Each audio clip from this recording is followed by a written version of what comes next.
So I was at a meeting not too long ago. I don't know, a couple years ago, I guess.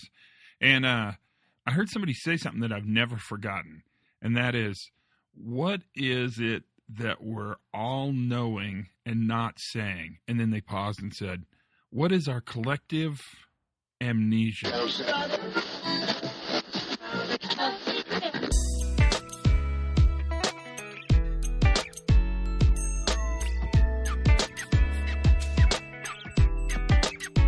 Hi, everybody, and welcome to the Pre-Accident Podcast. I'm Todd Conklin, your host.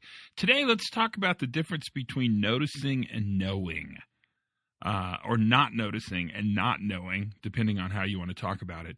And it's really this notion that we sort of collectively, as leadership teams, go into denial over things that everybody knows a problem, knows is a problem. Can I say that? Knows is a problem. Yeah, that's it.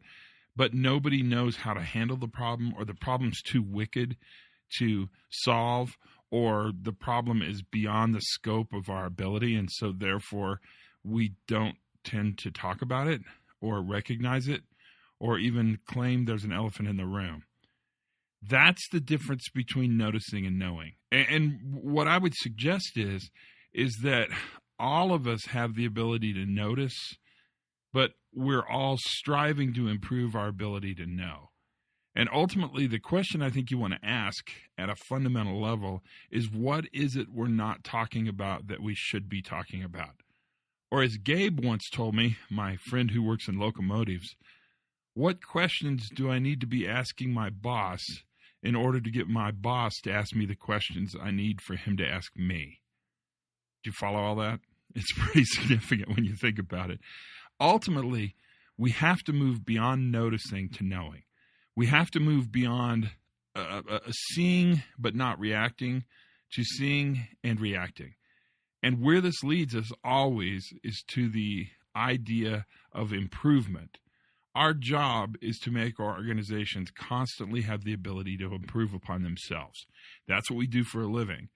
Now, we do it in the safety and reliability side of the house, but ultimately what we're looking at is how the organization functions, and really paying attention to that notion of organizational function as effectively as we possibly can. That's the safety moment for today. It's just a statement. What's the difference between noticing and knowing? So be brave, because it's an important time to be brave. Have as much fun as you possibly can. Learn something new every single day. And for goodness sakes, be safe. Good goes around and around and around. Good goes around and around.